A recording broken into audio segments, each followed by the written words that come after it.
Pues a punto de llegar al ecuador del primer mes de este ejercicio de 2025. Está siendo un momento de balance y de tomar el punto de partida, un ejercicio que enfrenta grandes retos, sobre todo si lo hacemos desde el mercado laboral y desde el colectivo de los autónomos. En las últimas horas se presentaba la puesta de largo de ese barómetro, y para analizar ese barómetro de ATA tenemos a Celia Ferrero, vicepresidenta de ATA. Celia, muy buenos días y muy feliz año. ¿Qué tal? Buenos días y feliz año. Gracias por estar aquí en Negocios Televisión. Y lo primero, ¿cuál es el diagnóstico que se desprende de ese barómetro que habéis llevado a cabo una vez más para ver lo que ha sido 2024? ¿Cuál es el punto de partida de 2025 desde este colectivo? Bueno, lo que hay que decir es que las perspectivas, vamos a decirlo, han mejorado, es decir, hemos acabado el año mejor de lo esperado, pero aún así estamos hablando de un 25%, es decir, 1 de cada 4 autónomos que están en una situación que lo han pasado muy mal, es decir, lo han pasado de pena, vamos a decirlo así, porque efectivamente ha habido muchísima incertidumbre, la actividad no ha mejorado para estos, y lo que ven es que aproximadamente un 74% para 2025, digamos que ese es el gran titular. Lo que ven es muchísima incertidumbre, y esto se debe pues al contexto tanto económico como político, que efectivamente está haciendo que los autónomos no puedan tomar decisiones en función de que no saben en qué contexto y en qué marco van a poder desarrollar su actividad. Sus principales inquietudes y preocupaciones, desgranando un poco ese barómetro, hemos visto el caso de dónde ha mermado el negocio, lo que es el gran farragoso mundo al que responder por la parte burocrática e impositiva también, con la cuantía que supone, y precisamente esa incertidumbre sobre lo que es el marco. Sí, no, totalmente. Lo que estamos viendo es que efectivamente, de alguna forma, los autónomos han estado sometidos a un aumento de costes muy relevante durante el 2024. Aproximadamente el 78% de los autónomos consideran que sus gastos se han visto incrementados, y de estos un 71%, casi un 72%, considera que se han visto incrementados entre un 5 y un 15%. Esto ha afectado directamente a sus negocios, han tenido que subir precios, con lo cual les resta competitividad con respecto a otras grandes empresas o medianas empresas que tienen economía de escalas precisamente para ser competitivos y atraer al consumidor. En el caso de los autónomos han tenido que subir precios en la mayoría de los casos porque los costes se han incrementado de forma muy relevante, y entonces además nos hemos visto envueltos y nos seguimos visto envueltos en que hay una especie de inestabilidad normativa que es continua. Cada vez se ponen más trabas, más trámites, más cargas, y eso al autónomo no solo le aumenta el coste directamente relacionado con su actividad, sino el propio coste de la gestión. Es decir, al final tenemos que responder a tanta nueva normativa que va desde temas de digitalización, desde tema de sostenibilidad, desde tema que efectivamente desde el punto de vista marco laboral, con un aumento de los costes laborales no visto hasta ahora. Entonces, están en una situación de cómo van a decidir. Es que muchas veces desde la política no se entiende que los tiempos económicos no son los tiempos políticos, y que un empresario tiene que planificar, no puede pasar por no presentar presupuestos a final de trimestre. Quiero decir, tiene que hacer a final de año sus presupuestos para el año siguiente y tener cierta certidumbre sobre las decisiones que va a poder o no adoptar. Por ejemplo, si yo quiero emplear, si sé que me va a haber una modificación que todavía no está clara con respecto a la reducción de jornada o a la subida del salario mínimo interprofesional, que va a afectar especialmente a pymes y autónomos, pues evidentemente voy a aguantar, no voy a contratar, e incluso en el caso de que se produzca ese aumento de costes, podría incluso tener que prescindir de alguno de los trabajadores.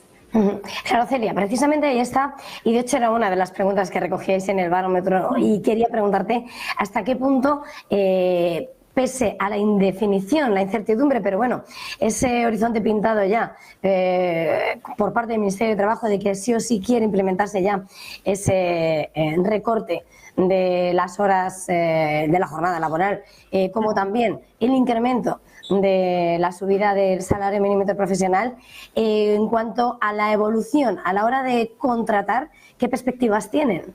Bueno, hay que decir que el 60% espera mantener plantilla, pero luego hay otro 20% que digamos que va a aumentar esa plantilla, que son aquellos donde estamos viendo que también durante el 2024 han tenido una evolución más positiva, y luego hay otro 20% que posiblemente prevé que tenga que prescindir de plantilla por no poder asumir esos costes. Aparte, luego hay otro gran problema, que es que el 40% de los autónomos tiene verdaderas dificultades para encontrar personal. Y si además a eso le unimos la incertidumbre de decir, es que me van a reducir jornada. Claro, el autónomo no es una gran empresa. El autónomo que tiene un bar o un pequeño comercio, si tiene entre 1 o 2 trabajadores, lo que va a hacer no es que va a contratar a otra persona, ni va a cerrar su negocio media hora antes. Lo que va a hacer es asumir sobre sus espaldas la carga de ese trabajo.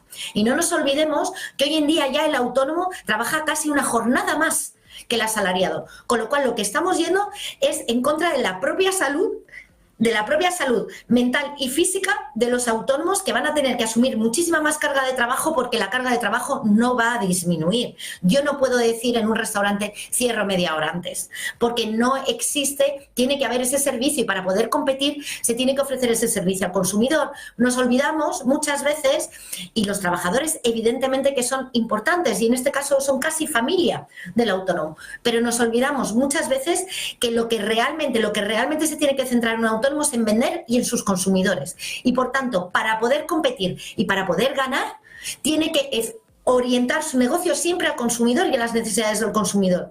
Y en este caso, lo que se está pretendiendo es, no, aquí lo más importante son los trabajadores, no, aquí los importantes son todos. Es el autónomo, la familia del autónomo o de la autónoma, los trabajadores y también los consumidores, a los que hay que responderles. Celia, a partir de esa visión que habéis extraído de cada uno de los participantes en ese barómetro, en ese contexto actual, quería preguntarte desde ATA, como voz conjunta, como voz que eleva la situación por parte del colectivo de los autónomos, ¿cómo valoráis esas propuestas por parte del Ministerio de Trabajo, apostando por ese recorte de la jornada, por ese incremento de 50 euros al mes, y qué impacto te podría tener esta medida en los negocios y bueno, el contexto, ¿no?, de cara a afrontar ese diálogo, si es que lo hay? Bueno, desde el punto de vista del salario mínimo interprofesional hay que decir que esto es prerrogativa del Gobierno, es decir, aquí se nos consulta. Y nosotros, la única opinión que tenemos en ese sentido es decir, es que con esta subida, la que se está planteando, y prácticamente damos por hecha, porque al final nos van a consultar, no vamos a estar de acuerdo, pero es lo que hay, es lo que han dicho los expertos, y damos por hecho que va a ser la decisión, va a acumular un 60% de subida del salario mínimo interprofesional en los últimos 6 años. Ni la economía ha subido un 60%, ni la actividad ha subido un 60%, ni los salarios han subido un 60%.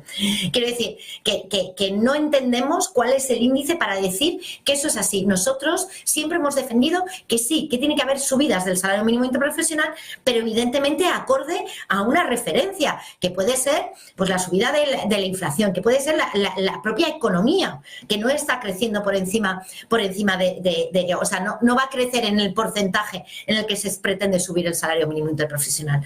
Con lo cual ahí nosotros evidentemente estamos a la espera de que se nos haga una propuesta oficial, ya sabemos cuál es la de los expertos, pero entendemos que efectivamente no está la pyme y el autónomo, y especialmente algunos sectores donde hay mucho salario mínimo interprofesional, la agricultura, los empleados del hogar. Quiero decir, ahí el gran problema que hay es que han perdido ya 174.000, se han perdido 174.000 empleos desde que se subió el salario mínimo interprofesional hace 5 años. Entonces, está afectando. ¿Qué pensionista puede pagar eso? Para que le cuiden. Es para que le cuiden, o qué persona, qué familia hoy en día puede asumir esa carga desde el punto de vista del salario mínimo, que está muy bien y debe subirse progresivamente, pero aquí el problema es que el salario mínimo no se puede subir de forma unilateral sin concebir que cada actividad, cada territorio tiene sus especificidades. Y con respecto a la reducción de jornada, nosotros nunca hemos estado en contra de la reducción de jornada. Otra cosa es que no creemos en que la reducción de jornada se tenga que hacer por parte del Ejecutivo y por ley, de forma unificada también, cuando la negociación colectiva ha mostrado hasta ahora ser eficaz a la hora de negociar esa jornada. Jornada y salario han sido siempre objeto de la negociación colectiva, porque tiene todo el sentido que no sea lo mismo por tamaño empresarial, que no sea lo mismo por territorios o que no sea lo mismo por actividades. Y de hecho, la jornada laboral media hoy en día está con 37,2, porque existen convenios como el convenio de la educación, donde se está por debajo de las 37 horas. Y hay convenios, como son la hostelería, etcétera, donde se está en 39,5. Entonces, hay que dejar ese lugar a empleadores y trabajadores para pactar eso. De hecho, la propia directiva de tiempo de trabajo y de salarios justos establece que hay criterios como la productividad que deben de tenerse en cuenta, y que también el establecimiento del salario mínimo de la jornada por parte del Ejecutivo de forma legal solo debe actuar cuando no existe una cobertura por parte de la negociación colectiva de la gran mayoría de los trabajadores. Y en España tenemos una cobertura por encima del 70%, con lo cual no tiene absolutamente ningún sentido que esto se haga fuera del marco de la negociación colectiva. De hecho, la negociación colectiva ahora mismo está paralizada. Y está paralizada porque, como no sabemos si, uno, va a salir la reducción de jornada, si, dos, cuánto se va a subir el salario mínimo interprofesional, pues evidentemente no se están tomando decisiones y no se está llegando a esa negociación en las mesas. Por lo tanto, ¿cómo definiríais, por terminar, desde ATA, este 2025, los principales desafíos, o cuál va a ser esa reclamación que vais a llevar?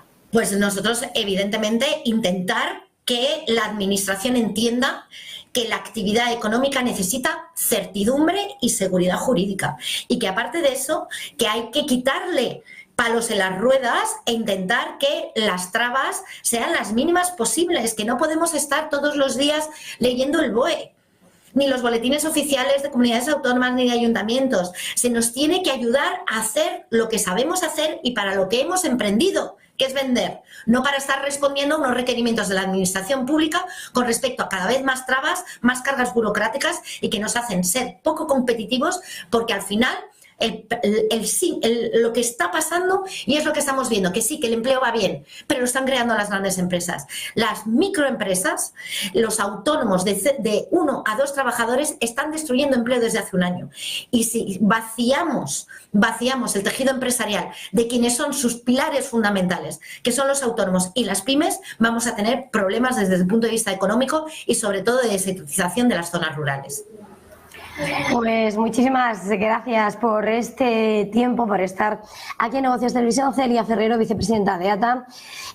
Feliz jornada y esperemos que feliz negociación. Gracias. Hasta la próxima.